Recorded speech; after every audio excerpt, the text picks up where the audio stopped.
Itu tadi adalah film-film luar negeri ya? Hollywood ya, film-film Hollywood. Dan itu adalah film-film animasi Hollywood. Nah, masalahnya adalah ternyata banyak orang Indonesia yang juga ikut berkarya di pengerjaan film-film Hollywood tersebut. Keren banget ya. Nah, makanya kita nggak tahu berarti selama saya ini. Sih tahu, kamu mungkin nggak. Oh iya, berarti mungkin aku nggak tahu, aku perbaiki. Iya. Oke deh. Kalau saya ngomong, saya tahu lah. Kalau saya tadi ngomong, saya nggak tahu, nggak mungkin saya ngomong. Kalau kamu nggak tahu, kebenaran. Saya tahu jelas-jelas saya ngomong barusan. Bener makanya juga. Kamu nanya kalau nggak tahu, dari mana saya bisa ngomong kalau panjang banget. Iya. Oke, berarti aku perbaiki. Ternyata aku nggak tahu ya kalau di dalamnya itu banyak orang Indonesia. Saya tahu, ya kan? Jadi ini adalah orang Indonesia yang ikut bergabung dalam tim pembuatan film-film animasi. Contohnya adalah film Indiana Jones, Iron Man, Transformers, Star Trek, ya kan? Terminator, Ringo. Star Trek sama Star Wars bedanya? Star Trek sama Star Wars bedanya Trek sama Wars-nya. Iya betul, oke. Dan lain-lain ya, kita undang aja. Dan dia buka sekolah. Jadi buat adik-adik yang mau belajar cara membuat animasi, ternyata ada sekolahnya sekarang. Oh, oke. Langsung aja, ini adalah Andre Surya.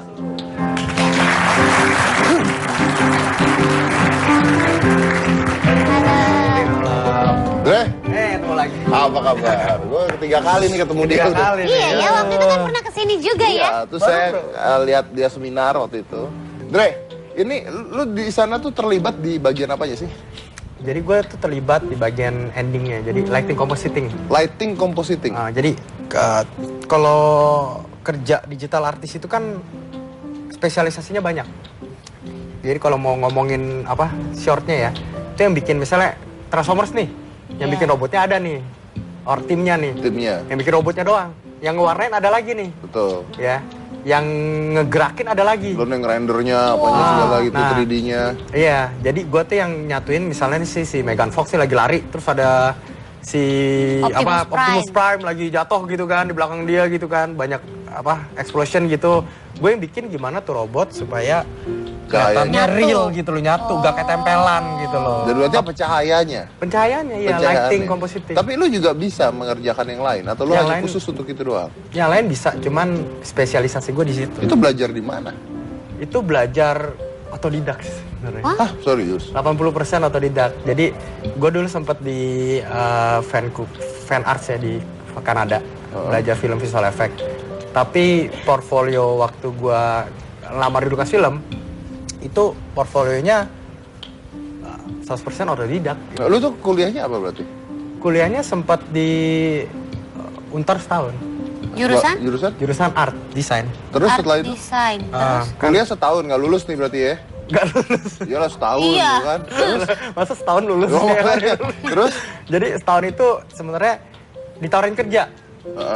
Ya kan, dan kerja, gue milih kerja 2 tahun di perusahaan arsitektural visualization. Jadi kayak bikin-bikin kalau mall itu kan di depan mall yang belum jadi misalnya itu kan ada tuh kayak billboard gitu kan. Kayak terus kalau di mall-mall kan ada tuh lo dapet brosur 3D gitu kan. Lu dapet job di perusahaan kayak gitu. Lu dapet job. Dapet job. Males udah kuliah. Iya, jadi kayak wah gila udah dapet gaji gitu kan, wah. Dari sana lu kemana? 2 tahun di sana, abis itu gue ke Kanada. Belajar film visual effects. Berapa lama? Setahun setengah doang, diploma. Langsung minta? Langsung ke Lucasfilm. Wow. Keren banget, itu yang bikin Star Trek ya, Lucasfilm ya? Iya. Lucasfilm yang bikin Star Trek. Iya kan? Transformers, Star Trek, Avengers juga, Avatar juga. Star Trek Lucas ya? Star Trek juga Lucas. Oke, luar biasa ya. Saya bisa bilang, biasa kan tuh lihat nih, lulusan Untar jadi dokter. Tuh lihat nih, nggak lulus Untar jadi malah jadi hebat ya. Tapi jangan dicontoh dong. Jangan dicontoh. Karena dapat tawaran kerjaan. Tunggu dulu. Bukan masa jadi contoh. Diingat juga bahwa dia walaupun tidak lulus Untar, tapi terus ngelanjutin ngambil diploma di tempat lain. Nggak berhenti di situ. Nggak berhenti di situ doang, ya kan? Iya. Tapi saya juga nggak lulusan Untar bisa begini. Aku juga nggak lulusan Untar. Kita nggak pernah di Untar ya.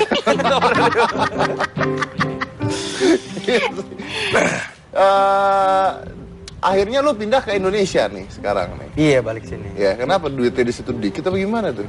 Enggak juga sih pastinya. Jadi balik ke sini ya intinya sih gara-gara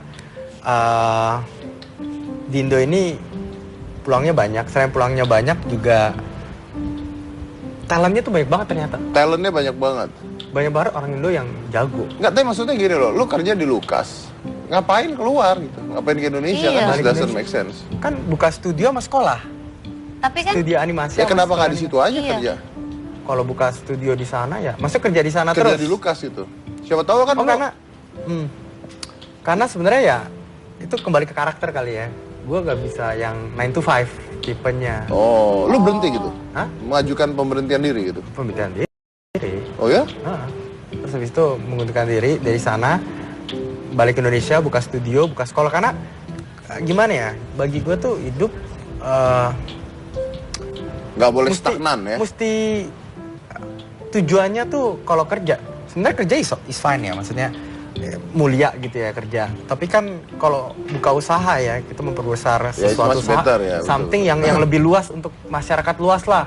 Kayak misalnya kita buka sekolah gitu kan, bisa mendidik banyak anak. Buka studio kita bisa membuka lapangan kerja, bisa membiayai banyak keluarga gitu Kalau kan. saya mah, saya milih di situ. berarti Om Deddy tetap memilih zona aman. Siapa comfort tahu bisa zone. jadi nama Megan Fox. Ya, pikirannya ke sana. Ya. Siapa tahu. Nah Ada- terus buat di Indonesia dia bukan Iya. sekolah. Buat sekolah kan nggak murah nih. Duitnya Dan dari mana? animasi juga di Indonesia kan kayaknya nggak Oh. seberkembang di Hollywood gitu. Tapi kalau gak ada yang start siapa lagi? Iya kan? Iya benar. Gak ada yang mewajibkan. Benar, nggak ada istilah siapa lagi. Tapi kan kita nggak mungkin bicara idealis aja tanpa duit dong. Iya. Benar. Nah pasti ya, ini duitnya dari mana buka sekolah nih? Modal sendiri. Modal Sebenarnya buka sendiri. sekolah. Nih, buka sekolah interesting banget ya. Kita hampir gak ada modal. Ya maksudnya bukannya hampir gak ada modal. Cuman kita start dari 4 komputer. 4 komputer bener-bener gak ada 4 komputer, 4 meja, 4 bangku. Gurunya juga masih kayak semi private waktu itu. Sekarang udah 30 komputer, baru 1 tahun setengah ya. Wow. Kita 30 komputer, udah ada proyektor, udah ada papan tulis, udah ada timnya. Itu dari duitnya uangnya itu ya dari perputaran, Dari perputaran keuntungan situ. itu. Jadi dari murid kita putar, kita tambah komputer. Sekolah apa keuntungannya. sih? Sekolah apa, coba? Sekolah animasi. Jadi itu jatuhnya kalau mau menjadi seorang animator cukup dengan kursus seperti yang Mas buat bisa gitu menjadi seorang animator. Bisa, tapi ya sekali lagi intinya kembali ke orangnya kalau dia tekun apa enggak kan gitu. Oh, nggak perlu sekolah khusus misalnya S1 bidang apa gitu biar bisa menjadi seorang animator gitu. Walaupun ya banyak sih sebenarnya yang S1 bidang animasi ya di kuliah-kuliah sekarang ya. Cuman emang kita ngajarinya tuh bener-bener direct yang bisa dipakai industri. Jadi Nah, tunggu. Ini kan sekolah dia bilang. Iya, sekolah. Tapi sekolah nih bentuknya gimana sih? Maksudnya ini les kah atau lu bikin sekolah atau gimana? Orang berhenti sekolah terus masuk sekolah lo atau gimana? Atau bisa sambil Kursus. sekolah. Apa? Kursus. informal. Jadi Kursus kayak informal. Kursus informal. Jadi kita nih programnya 3 bulan. 3 bulan. Nah, seminggu sekali, 12 kali pertemuan. Setelah itu apa? Setelah itu bisa lanjutin ke intermediate sama advance. Jadi kita ada basic, intermediate, ada advance. Usianya? Usianya kalau kita dari 10 tahun sampai 55 juga ada. Gimana? Keuntungannya membuka sekolah ini sendiri gimana? Banyak kah? Bagus kah? Bagus banget. Kita Peminatnya juga bagus kah? peminatnya kita 1,5 tahun dan 500 murid. 500 murid. Jadi banyak banget makanya. Jadi Menghasilkan lebih dari Lukas atau enggak? Nah, itu yang penting kan. Dia ada keluar dari Lukas kerja di sini, dia bikin sekolah. Harusnya kehidupan jadi lebih baik Iya dong, ya. ngapain kalau enggak? Iya. Jadi gini ya, maksudnya di sekolah ini kita emang, saya kan partneran sama orang lain ya, ada orang bisnisnya. Kita itu sekolah ini bangun nama. Jadi kalau untuk keuntungan ya jujur belum ngambil sama sekali, karena kita bangun nama ini ESDA namanya ya, ESDA, Aspire School of Digital Art ya. Itu kita bangun nama, yang penting murid banyak. Nah, orang mouth to mouth ya kan, di mana-mana ya kan. Kita buka franchise nih di Alam Sutra Juli kita mau buka ya kan. Jadi orang banyak yang enroll dulu, yang penting nama dulu, karena buka usaha itu kan bukan sesuatu yang langsung Ya langsung lu kaya intinya begitu lu kan. nyari branding dulu Branding lah ya. dulu yang paling penting. Tapi saya pernah lihat kayaknya waktu itu ada satu film yang dibuat oleh anak Indonesia ya, Ya, yang dapat penghargaan lebih dari berapa puluh penghargaan dunia. Itu apa itu? The Escape itu yang kita Iya, iya. bikin ya, yang gua bikin. Jadi dia tuh punya video. Itu siapa yang buat? Itu studio gue yang buat. Masa? Jadi studio SDA animasi itu? itu. Oh ya? Bukan. Jadi gue ini ada 2 bisnis unit, Lu ada 2 bisnis unit. ada studio animasi sama sekolah animasi. Jadi studio animasi ini ngerjain proyek-proyek ya. Jadi ngerjain proyek-proyek kayak iklan, proyek di luar negeri gitu kan. Terus sekolah ini ya itu tadi. Oke, jadi ini bisnis satunya lagi studio. Lu bikin short movie. Buat apa tujuannya? Jadi untuk company portfolio. Jadi untuk kan, company portfolio. Kalau kita datang ke klien kan pasti mana nih bisa ngerjain apa? Masa judulnya apa tadi? The Escape. The Escape. The Escape. Dan itu karya anak Indonesia, dapat penghargaan dunia lebih dari berapa? Banyak sih, ada 20-30 kali. 20-30 penghargaan dunia. Di film festival di banyak. Di film festival banyak negeri, dan ya. luar negeri. Dan ini di YouTube banyak banget yang lihat, tapi di luar negeri, di Indonesia-nya jarang 12 juta view. 12 juta view. Luar negeri kan tapi. Di Indo ada cuman gak sebanyak. Ya dikit lah gitu kan. Ya dikit lah ya. Terus pertanyaan gue, berapa lama buat itu? 6 bulan. 6 bulan. Harganya untuk buat itu? Dulu sekitar 600-700. 600 sampai 700 juta durasinya? untuk membuat film. 2,5 menit. 2,5 menit. 2,5 menit 700 juta. Oke, kita lanjut lagi saya satu ini. Kalau gitu ya, kita juga punya seorang animasi karya anak bangsa yang luar biasa. Selain satu ini, jangan mana-mana, tetap di Hitam Putih.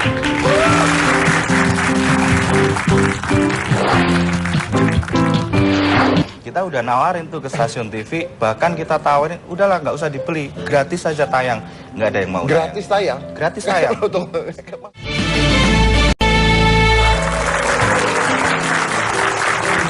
Dre, lo kan memang buat animasi untuk luar, tapi lo sendiri pernah nonton nggak sih film-film animasi Indonesia? Contohnya kayak siapa? Sopo. Adit, Sopo Jarwo, Keluarga Soma. Nah, pernah nonton nggak? Tahu. Menurut lo gimana? Sebenarnya sih bagus banget ya, udah ada yang nyoba. Apresiasi banget ya, udah ada yang nyoba segala macem. Ya, tapi emang kualitasnya itu emang walaupun udah lumayan, tapi masih kalau dibandingkan negara lain masih jauh ya.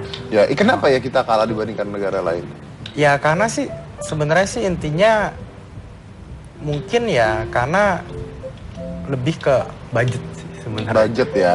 Nah, kalau budgetnya ya. ada, mampu nggak orang Indonesia? Mampu. Kayak misalnya Pixar apa Frozen lah ngomongnya ya. Itu modalnya sekitar di rupiah ya 2 triliun, 2.000 miliar. 2 triliun? 2 triliun. Pixar, Frozen. Sekitar segitu. Tapi untungnya kan gede kan? Untungnya sekitar 15 triliun. Wah. Tapi belum termasuk merchandise-nya sama lagu Let It Go itu. Betul. Itu gila banget, lebih gila lagi. Untungan merchandise sama lagunya tapi itu. Tapi di sini mungkin orang belum berani ya kan. Tapi siapa tahu udah bikin 1 triliun terus nggak ada yang nonton gara-gara film Indonesia mungkin jelek karena image-nya belum bagus sekali ya. Dan jadi ini harus dimulai. Distribusinya itu juga channelnya nggak dunia. Kalau Hollywood kan udah iya, Disney makanya gitu kalau kan. kayak Frozen kan dunia, penyanyinya aja satu dunia penyanyinya. Disney kan udah bisa begitu. Kalau kita bikin Indonesia doang nanti kan nontonnya ujung-ujungnya Asia kan. Iya. Asia Tenggara paling besarnya kan. Jadi kalau belum berani ya untuk itu ya. Iya. Wow, oke. Tapi saya punya satu film karya anak bangsa juga. Ini luar biasa sekali. Judulnya adalah Battle of Surabaya. Battle of Surabaya. Ini film animasi karya anak bangsa yang terinspirasi oleh cerita 10 November dan memenangkan banyak penghargaan untuk sebuah trailer film animasi. Kita putar dulu, This is Battle of Surabaya.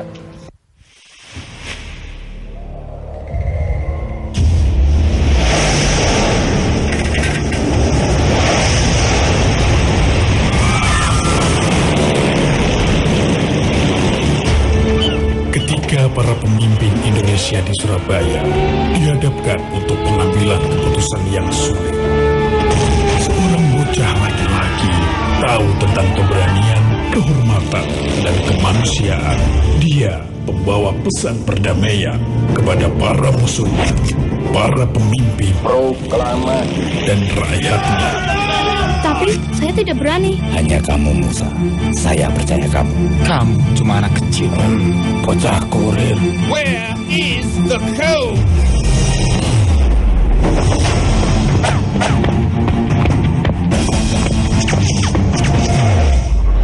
Maka selama itu tidak akan kita mau menyerah kepada siapapun juga.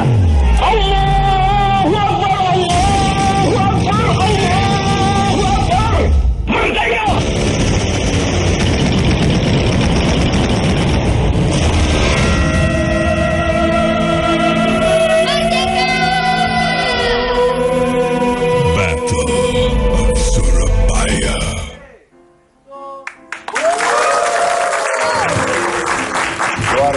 Saya suka kata-kata terakhirnya, there is no glory in war. Nggak ada, bener, perang tuh nggak ada yang menang sebenarnya kan ya. Tapi kita langsung aja, itu adalah karya anak bangsa, kita undang siapa yang membuatnya, produsernya sekaligus juga sutradara.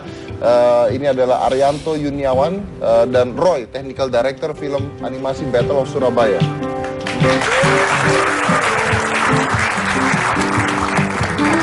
Mas Ari apa? Mas Ari ya? Ari. Roy. Oke, silakan. Nah, oke. Ini dapat penghargaan trailer yang dari mana? Ini dari LA, Los Angeles, terus satu lagi dari Los Angeles. Iya. Jadi Golden Trailer ini festival trailer yang diikuti oleh film-film box office. Jadi kayak Wind Rises, terus kemudian ada Ernest and Celestine yang kemarin nominasi Oscar. Kemudian ada Tarzan, terus Postman Post. Nah, kita satu nominasi dengan mereka. Walaupun yang menang si Ernest and Celestine dari Prancis. Oke. Ini apa ini? Ini sebagai apa? Ini sebagai nominasi. Jadi kita dapat penghargaan ini sebagai nominasi. Nominasi ya? Oke. The 15th Annual Golden Trailer Awards Best Foreign Animation Trailer Battle of Surabaya. Luar biasa. Dan ini animasi ini beda dengan 3D ya? Ini gambar ya? Ini kita menamakannya tradigital. Jadi traditional digital. Artinya gabungan antara traditional animation dan digital animation. Jadi ada gambarnya, tapi beberapa aset pakai teknologi 3D. Beda itu ya? Ya beda, tapi beberapa itu ya ada emang teknologi 3D-nya. Terutama yang kalau kameranya extreme movement tuh, yang tadi tuh yang ke kapal itu kan kelihatan tuh kayak 3D begitu kan. Ya itu pakai bagus nggak tadi lu lihat tuh, bagus ya? Bagus banget. Maksudnya untuk di Indo 2D-nya sih ini. Bahkan tadi Mas Andre sempat bilang, wah kayaknya saya kan nih kalau yang model gini nih agak sulit nih bikinnya. Gak bisa, justru kalau gambar gitu yang 2D gitu gak bisa. Karena beda ya? Beda jalur. Nah ini cerita fiksi atau gimana? Fiksi. Jadi memang, tapi ada latar belakang dari sejarah pertempuran Surabaya. Jadi kita memang sengaja ciptain tokoh-tokoh fiksi itu untuk mewakili genre. Jadi hubungannya dengan target pasar sebenarnya. Ya. Jadi ada Musa yang ini, kemudian ini Musa nih ya. Musa.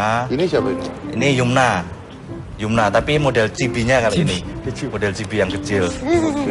Terus ada Danu. Jadi mereka mewakili target-target market kita gitu. Dan mereka ini tukang semir sepatu katanya anak kecil ini. Iya. Kenapa gitu ya? Iya, kenapa? Karena kita pengen film ini bisa di copycat, dalam artian gini. Kita ada diferensiasi produk dari film-film sejarah yang pernah ada. Jadi artinya begini, hero itu bukan superhero. Jadi hero itu kita ciptakan, dia itu bertumbuh, ditempa oleh pengalaman, ditempa oleh konflik, sehingga kita pilih di sini tokoh yang paling lemah malahan justru. Malah menjadi pahlawan. Kalau Roy sendiri terlibat sebagai apa? Saya technical director di film ini. Jadi saya yang merancang sebenarnya masalah teknis sama mengarahkan gitu loh. Jadi misal nih kayak tadi, misal contoh si Pak Director nih minta, oh saya pengen nih pesawatnya ini seperti ini, tapi looks-nya harus 2D. Nah itu gimana caranya? Nah itu saya yang memikirkan. Gitu. Padahal Anda 3D kerjakannya? Saya di 3D, tapi saya berusaha gimana caranya supaya 3D itu tetap terlihat 2D. Gitu. Ya, itu yang kita sebut biasa cell shading. Apa? Gitu, cell shading. Hah? Cell shading. Oh, scale shading. Shell shading. Oh, shell shading. Shell. Tapi katanya Mas Roy juga bikin action figurnya, terus bikin Ya, aplikasi buat Android. Apa? Ya, game aplikasi Android seperti apa? Battle of Surabaya Run. Itu bisa di-download di Play, ya Google Store. Play Store, ya, di Play Store. Sama ini Sudah juga ada. Mas Roy yang bikin Ya, action betul. figurnya. Wow, oke. Nah, ini berapa orang yang terlibat di dalam pembuatan ini? Untuk yang mananya nih? Untuk yang film. Yang film itu 170-an. Tunggu, ini nih animasi. Film animasi kan ya? Bukan, animasi trailer. Ada filmnya Ada kan? filmnya. Udah Ada, jadi filmnya. ada Cuman filmnya. yang di festivalkan segala macam itu baru trailernya. Tapi katanya awalnya Anda menawarkan film ini, tadinya mau bikin serial dan nggak laku katanya di TV-TV. Betul? Dan itu cerita sedih sebenarnya.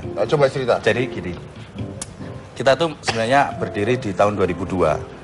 Waktu itu animasi belum seperti sekarang, didukung oleh ekonomi kreatif dan sebagainya. Jadi kita pernah bikin series sebelum Ipin Upin malah. Terus Anda nggak usah nunjuk saya, Mas. Wah, Bapak suka sensitif, padahal kan ngomongnya Upin-Ipin. Tapi dia nunjuk gue. Lah enggak, maksudnya menghormati Mas Dedi, kan Mas Dedi yang diajak ngomong gitu loh. Seperti Upin-Ipin ya, Mas? Nah, berarti kalau gitu, Bapak kalau mau ngomong Upin-Ipin ke arah Mas Roy atau Mas Andri? Iyalah. Atau ke arah Mas Anu? Itu nggak tahu mau.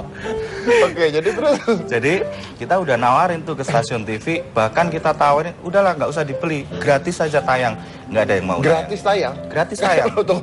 Maksudnya apa gratis tayang? Jadi kita bikin, yang penting itu tertayang saja. Satu seri? Kita ada 13 episode sebenarnya. Udah bikin? Sudah bikin. Udah jadi? Petualangan Abdan judulnya. Bukan ini tapi? Bukan ini. Tapi memang tidak ada yang mau nayangin. Terus akhirnya kita berpikir, ya sudahlah kita coba tantangan yang lebih besar, langsung ke bioskop. Sebenarnya kita hanya pengen bikin film bioskop gitu waktu itu. Terus akhirnya nggak ada investor, Mas. Nggak ada investor? Nggak ada investor. Nah itu awal dari mana investornya? Nah itu ceritanya begini. Kenapa kok akhirnya kita ikutkan trailer? Maksudnya awal bikin apa tadi? Itu tadi, Oh yang series. Iya. Itu project research sebenarnya. Jadi project research kita dibiayai oleh salah satu sekolah di Jogja untuk nantinya dari riset itu dikembangkan menjadi kurikulum animasi. Berarti sampai sekarang belum tayang tuh? Belum. Belum tayang? Belum. Oh, mungkin Trans 7 mau menayangkan, mumpung gratis. Tapi nggak gratis sekarang. nggak gratis. So, sekarang udah menang segala macam, mau tayang bioskop loh. Lalu akhirnya? Akhirnya kita bikin trailer untuk film ini. Terus trailernya saja? Trailernya saja. Berarti filmnya belum ada? Belum ada. Pada saat itu? Ya. Oke. Itu sudah berjalan 8 tahun ya. Apa yang 8 tahun? Project itu. Jadi bikin trailer itu 8 tahun? Bukan. Yang project yang tadi, Petualangan Abdan itu. Itu beda ya sama Battle of Surabaya ya? Beda. Oh beda. Terus di tahun 2011 kita bikin trailer ini. Nah di 2012 kita ikutkan, waktu itu ada ajang festival Inaikta yang ngadain Kementerian Kominfo. Kita ikutkan trailernya, menang. Terus akhirnya kita ikutkan lagi, ada festival lagi, Telkom Indigo. Itu menang lagi. Nah dari situlah akhirnya saya bikin bisnis plan. Bisnis plan saya ajukan ke investor. Ternyata investor ada yang mau biaya. Ada yang mau biaya. Maaf saya boleh tahu nggak biayanya berapa sih untuk satu film? Kalau untuk yang Battle Surabaya ini sekitar 15 miliar. Ya. 15 miliar. 3 tahun, tapi 3 tahun. Pengerjaan 3 tahun. Berarti sekarang sudah selesai atau belum? Sekarang masuk post produksi. Masuk post produksi. Iya. Wow.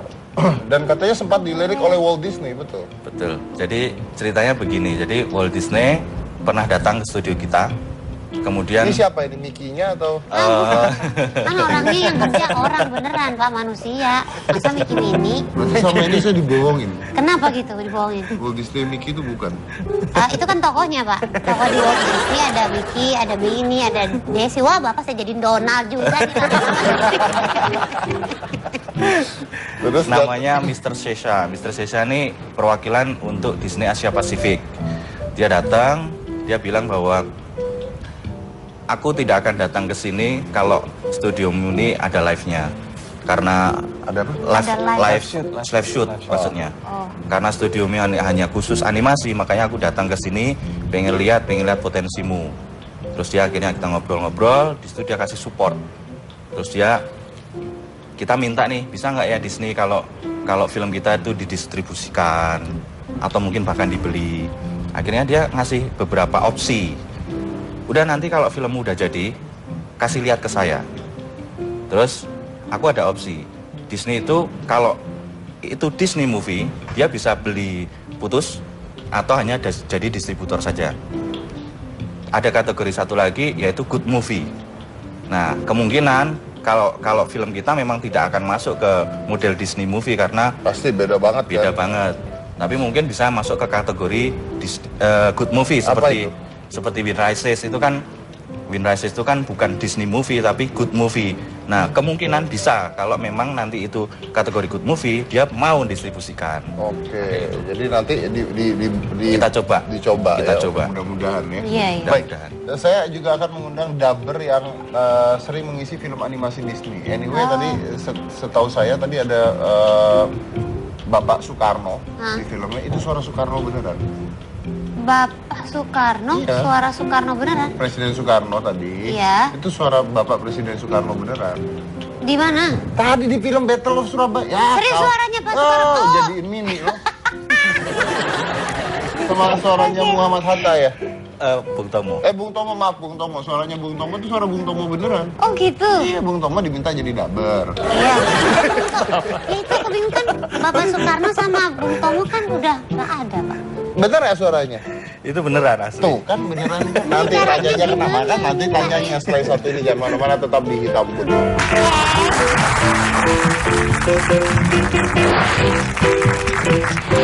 Jasmine, sebelum kita menikah, aku harus bertemu dengan ayahku. Sebelum lu nikah lewatin gua dulu. Kamu kan nggak percaya. Nggak percaya masa iya Pak Soekarno sama Bung Tomo betulan yang Itu ngisi? tadi yang bilang proklamasi bla bla bla bla bla itu Bung Karno, bener-bener Bung Karno. Ya ampun, kalau itu mah di mana-mana ada rekamannya, emang udah lama ada suaranya. Aku pikir ada dialog gitu Pak Soekarno betulan. Bener ya? Ya, memang dari Arsip Nasional sih. Dari Arsip Nasional. Tapi Bung Karno ada dialog? Enggak. Nggak ada, nggak mungkin ada Habis dialog. tadi Om Deddy bilangnya ada didabberin langsung sama, didabingin langsung sama Pak Soekarno. Aku pikir ada dialog. didampingin langsung. Suaranya siapa? Ya kalau teks proklamasi mah emang ada suaranya. Tapi yang Bung Tomo? Bung Tomo bagian apa Pak? Bagian waktu dia siaran radio, itu memang kita ambil dari suara asli. Nah tapi itu bayar nggak itu? Tidak. Tidak? Jadi izin saja. Beliau dibayar tidak mau. Jadi Tuh, beliau silakan dibayar pakai. tidak mau tuh siapa Itu beliau? Ini agak nyeremeh. Putranya, jadi ahli putranya, warisnya. jadi ahli waris. Jadi kalau yang tadi suara untuk Arsip Nasional yang Pak Karno, kalau yang Bung Tomo itu dari family-nya, dari putranya. Dari keluarganya, oke. Tapi dubber-dubbernya Battle Surabaya ini keren-keren. Ada Jadi, siapa? Ada Reza Rahardian. Ya. Betul, ada Reza Rahardian, ada Maudy Ayunda. Kok aku nggak ada sih Pak? Kamu mau jadi apa suara sirene? Ya kali butuh suara cempreng gitu buat mungkin aku sebagai wasit perang ya kan? Yang memulai gitu. Iya benar-benar. Iya. Mungkin Bapak kalau butuh adegan korban bom Pak ya. Tembak nih Pak ya. Teriak doang gitu jadi Pak. Dia bisa wakilin semua satu kampung teriak Pak soalnya Pak. Nggak ada orang bulenya beneran, ada orang Jepangnya juga. Wow. Benar itu ya? Benar. Jadi itu dari mana mereka?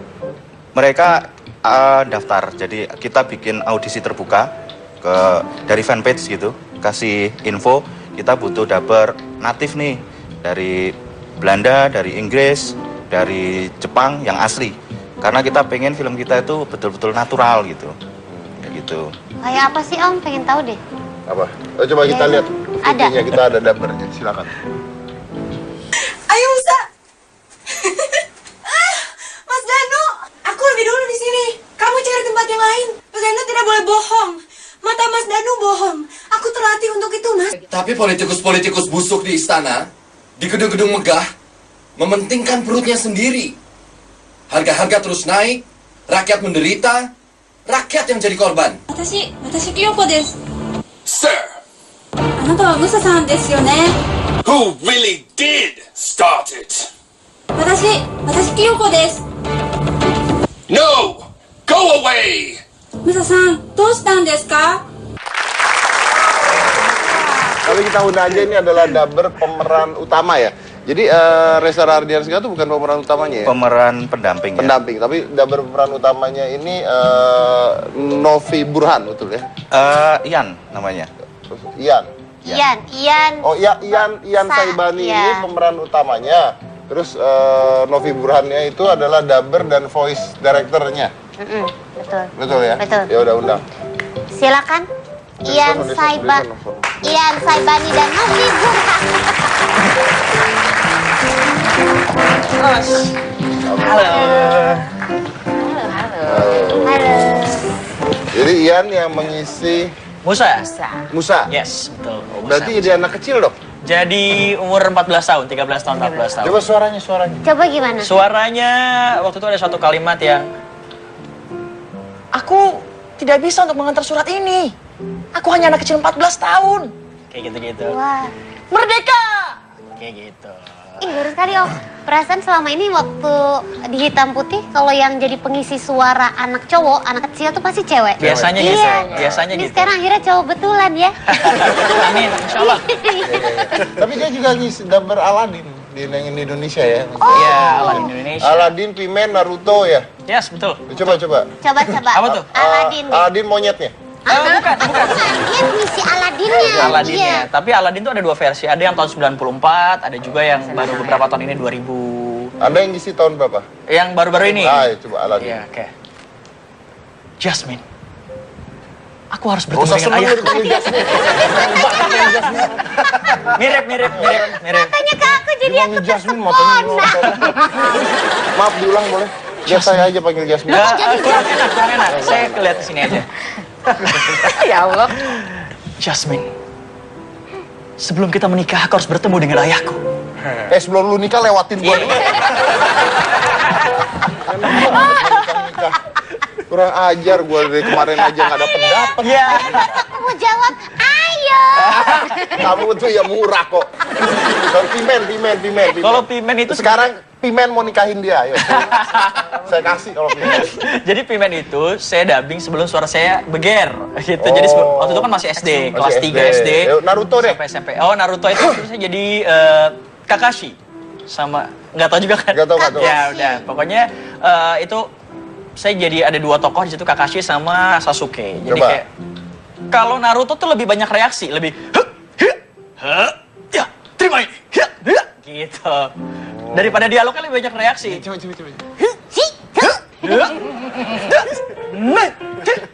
Gitu, aku juga bisa kalau dari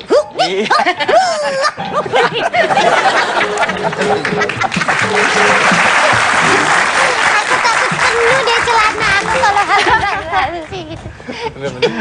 Ya orang ambeien ya. Umat gitu ya. Nah kalau Novi ini jadi dubber Madagaskar. Oh iya. Madagaskar tuh binatang semua kan. Jadi siapanya Mbak? Satu-satunya suara perempuan di situ kan cuma Gloria. Coba. Oh iya. Apa ya dialognya ya? Alex, sudahlah. Kita harus kembali ke kebun binatang. Nah, kayak gitu-gitu. Giliran balik ke binatang dia ingatin dulu ya. Gak ada maksud, Mas. Shrek. Oh, Shrek. Sudahlah, Shrek. Ini jadi siapa? Istrinya. Oh, istrinya Fiona. Oh, Fiona. Oh, iya. Oke. Masa aku jadi Shreknya? Iya. Nggak mungkin banget. Iya, benar. Coba. Gitu. Sudahlah, Shrek. Biarkan saja mereka menghinamu. Yang penting aku tetap mencintaimu. Juga ngisi telenovela. Judulnya Karita. Oh iya. Karita diambil. Ya, waktu itu saya Jadi tante rambut palsu. Oh, bukan. Jadi Itu siapa temanku. dong? Aku ada pengasuhnya si Karita waktu kecil gitu. Coba. Silakan. Apa ya? Sudahlah Dulce Maria, kamu tidak boleh nakal. Nanti papa marah. Gitu. Oh gitu. Tapi mirip-mirip ya, lebih. Oh iya, lebih kayak suara asli Mbak Novi sendiri ya. Oh iya, kalau yang untuk film-film itu kan kebanyakan minta suara asli. Kalau Disney kan kadang-kadang kita harus ngikutin suara. Kan dia voice test dulu, voice casting dulu. Kalau untuk film-film Disney itu voice casting dikirim ke sana baru mereka pilih. Jadi harus lewat Disney juga ya? Oh iya, betul. QC-nya tetap mereka. Oke. Tapi dia ini director. Voice director untuk juga. di dubbing, di battle ya. Maksudnya apa sih voice director tuh? Untuk mengarahkan misalnya ada kan bahasa tulisannya dari scriptwriter-nya misalnya Musa ngomongnya begini-begini, Yumna jangan ke sana apa. Ini tuh begitu kita lihat gambar, ini tuh dia emosinya gembira, apa sedih, apa marah. Kalau marah itu porsinya segimana, tone-nya segimana. Kayak misalnya kan dia juga harus merubah suara kan di Musa ini. Oke, tone-nya. Misalnya tone-nya di situ, oke lock di situ. Lu jangan rubah tone dari situ. Itu yang kita jaga. Jadi begitu dia rubah tone-nya, itu musanya hilang, kembali ke tone. Oh iya gitu. Jadi kita yang lebih kontrol seperti itu dan juga kayaknya di situ kurang smile deh atau dikasih stressing dia di kata ini supaya lebih berarti. Iya. Lah Anda tuh memang voice director awalnya atau Aku berawal juga dari dubber. Dubber, tapi sekarang jadi voice director. Karena sudah lama mungkin ya berkecimpung di dunia dubbing ya. Saya tidak pernah kenal pekerjaan lain selain voice talent. Oh ya? Oke, aku boleh tanya ya? Boleh. Kalau jadi dubber itu sebenarnya profesi menjanjikan nggak sih Mbak, Mas? Duitnya banyak kagak? Lumayan sebenarnya. Kenapa? Karena saya kan mulai dari 4 tahun, umur 4 tahun jadi dubber. Sekarang umur berapa? 24. Sekarang Anda umur 4 tahun jadi dubber apaan? Dubber dulu ada film-film Disney baru masuk ke Indonesia kayak Darkwing Duck, terus banyak di Goofy segala jadi macam. Goofy? Enggak. Jadi peran-peran Teletubbies juga dulu. Tinky Winky. Iya, makanya dari kecil sampai sekarang walaupun sekarang punya pekerjaan lain kayak penyiar segala macam, tapi dubber tuh sangat-sangat menjanjikan sih kalau lo serius gitu. Kalau lo benar-benar serius di situ, karena kan kita kalau dubber pun bukan cuma dubber kartun ya, ada telenovela, ada India, terus kalau bisa juga masuk ke VO iklan, gitu. Sangat-sangat menjanjikan. Nah, ini nih, Dre, mau nanya nih, kalau di luar negeri juga nih ya, atau mungkin semuanya. Kenapa sih dubber itu harus menggunakan orang-orang? Kadang-kadang ada dubber-dubber kalau di luar negeri tuh orangnya terkenal yang dipakai. Oh, ya untuk Selling point mungkin ya? iya, selling point, marketing. Jadi kan aktornya siapa ya kan, dubbernya siapa. Itu selling pointnya emang, aktor terkenal itu. Berarti mereka mengikuti karakter yang udah ada dong ya? Iya, ya yang cocok sama karakter itu, tapi lebih ke selling point-nya juga sih sebenarnya. Jadi kan kalau dari misalnya yang Rengo kemarin kan Johnny Depp kan, jadi kan orang Johnny Depp gitu kan, ada Johnny Depp gitu. Nah kalau kan. kayak robot-robot itu suaranya siapa? Yang Optimus Prime itu mah udah auto-tune kali ya, udah sampai kalau mereka ya face effect lah. Berarti suara orang dulu tapi kan? Suara orang dulu, cuman udah di efek banget lah itu. Jadi siapapun nggak ada pengaruhnya ya. Ya udah pakai Tapi memang sound engineering ya. dia bagus sih. Sound Memang engineering ya. materi suara dia memang bagus. Terus diolah jadi itu jadi begitulah. Jadi kayak robot banget. Apa tuh? Billy Beatbox. Bisa jadi suara Om Billy. Bill. Ya. Dia mau kalah Bill, ini banyak orang-orang begini nih Bill. Dia mau kalah, kasih suara robot tuh Bill, bisa nggak Bill? Saya bisa suara robot, tapi sebenarnya lebih mirip Doraemon sih, Mas. Tampang lo Doraemon. Coba. Kalau Doraemon kan ngomongnya baling-baling bambu. Nah, yang sama bisa pakai juga buat robot, misalnya kayak Ladies and gentlemen, my name is Billy. Keren ya? Bisa. Iya, bisa loh. Enggak, tapi dia nggak mau jadi dubber, dia ditamputi bayarnya mahal. Kita pernah waktu itu ada band ya, kita singkirkan cuma pakai Billy doang. Makanya. Kita lanjut lagi kalau gitu saya saat ini ya. Di mana-mana tetap di hitam putih.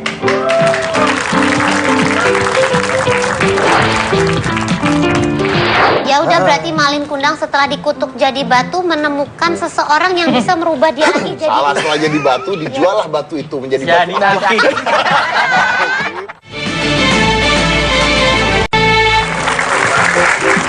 Gre, lu kan punya sekolah, udah jalan ya. Tapi lu punya cita-cita nggak bikin filmnya sebenarnya? Bikin film jadi interesting ya. Studio gue ini ya, studio animasi ya, lagi ngerjain proyek luar. Oh ya? Proyek dari Dubai. Ini IP Jepang, tapi konfidensial. Ini lagi bikin trailernya. Bentar lagi bakal keluar dan ini jauh lebih bagus dari The Escape. Jadi ini kedepannya rencananya bakal dibikin TV series sama film bioskopnya juga. Tapi sekali lagi ini konfidensial, nggak bisa ngomong tapi buat apa di luar. gitu loh ya. Buat di luar internasional. Bukan buat di Indonesia? Bukan buat di Indonesia. Nah, kenapa Jadi nggak di Indonesia? itu ada rencana lain lagi buat untuk Indonesia juga. Jadi sebenarnya buka studio ini itu bikin short movie kan, trailer gini ya, kayak 2,5 menit. Itu nanti bentar lagi ada juga trailer 15 menit ya. Jadi bikin film animasi 15 menit nih. Jadi pelan-pelan tapi kualitasnya bagus, bakal menuju ke 2 jam pastinya. Tapi yang ke 2 jam movie. Oh, movie. Karena sebenarnya buat film 2 jam 3D itu menurut gue tuh bukan hal yang mudah gitu loh. Karena biayanya besar. Biayanya besar dan pengalamannya juga harus cukup. Makanya kadang-kadang harus ada investor itu tadi ya. Iya. Jadi menurut gue tuh harus pelan-pelan dulu. Jadi 2 menit nih kita bikin ya kan. Nanti 5 menit nih kita bikin. 15 menit kita bikin ya kan. Dari pengalaman ini lama-lama studio kita ya pastinya berkembang, udah ada pengalaman, sistemnya solid, nanti kita baru bikin yang 2 jam yang bagus. Jadi nggak langsung tiba-tiba langsung. Nggak langsung ya. Berapa lama kira-kira Indonesia bisa situ?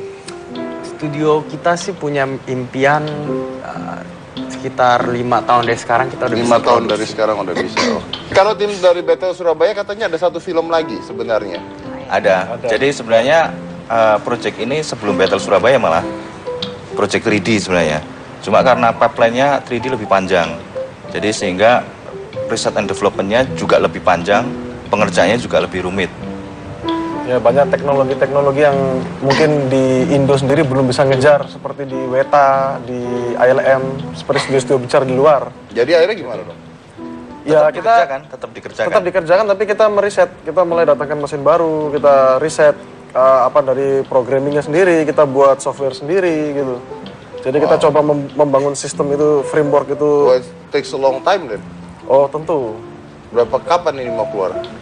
Perencanaan sih 2017 awal. 2017 awal. Boleh tahu judulnya apa? Judulnya Fire and Ice. Fire and Ice. Itu cerita, boleh ya? Boleh ya? Nanti dulu kalau itu. Nanti diundang lagi 2017. Iya. Kita undang lagi, filmnya udah keluar. Iya. Tapi gini aja lah, mungkin buat semuanya nih, saya pengen tahu nih, ke depannya nih Indonesia nih ya, mampu nggak sih kita nih? Karena kalau Anda bicara mampu, misalnya 10 tahun lagi, nah 10 tahun lagi di luar udah lebih gila lagi itu. Kita ketinggalan terus dong.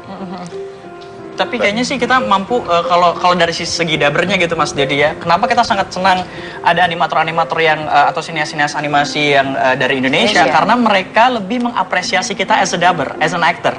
Kalau misalnya voice actor. Ketika Disney misalnya masuk ke Indonesia, kita sebagai dubbernya kita cuma kita cuma ngikutin apa yang udah ada. Udah ada gitu. Jadi dubbernya misalnya siapa kita yang ngikut. Gayanya dia. Iya, gayanya dia. Kalau di sini kita yang mengembangkan karakter, kita yang jadi karakter tersebut dan duitnya lebih gede. Gitu. Yes, dari animasi lokal. Para animator ini lebih menghargai kita besar gitu. Prinsipnya animasi ini kalau bagi saya lebih kepada art form, jadi bentuk seni. Terus kemudian kalau kita main teknologi pasti akan sangat ketinggalan.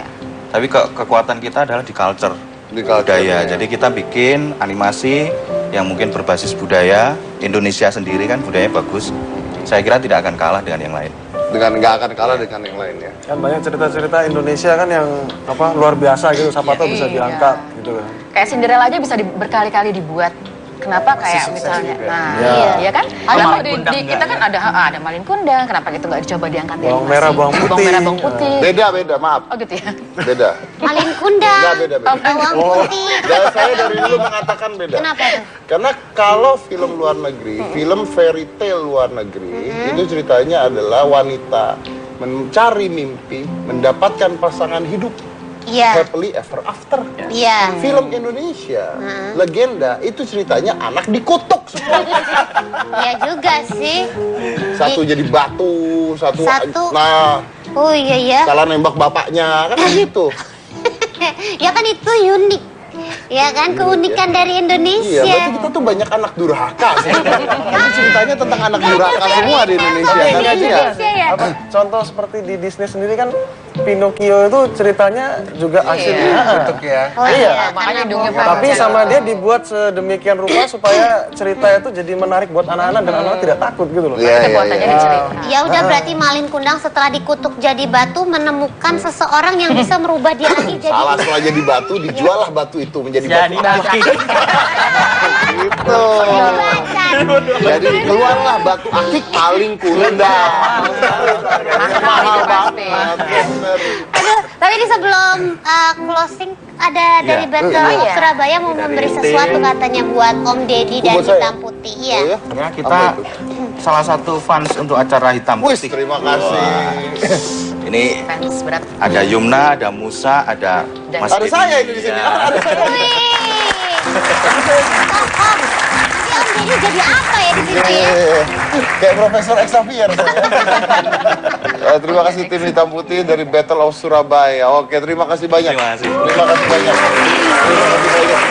Surabaya ya. Oke, Battle of Surabaya. Lu nggak ngasih gua apa-apa. Oke, baik. Tapi basically terima kasih buat semuanya yang sudah hadir di sini ya. Mudah-mudahan Indonesia ke depannya bisa maju ya kan, bisa maju, bisa menghargai film animasi di Indonesia juga.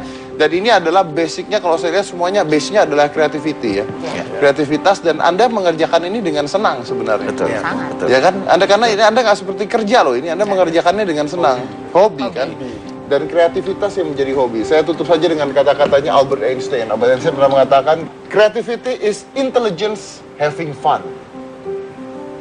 Itu dari Albert Einstein.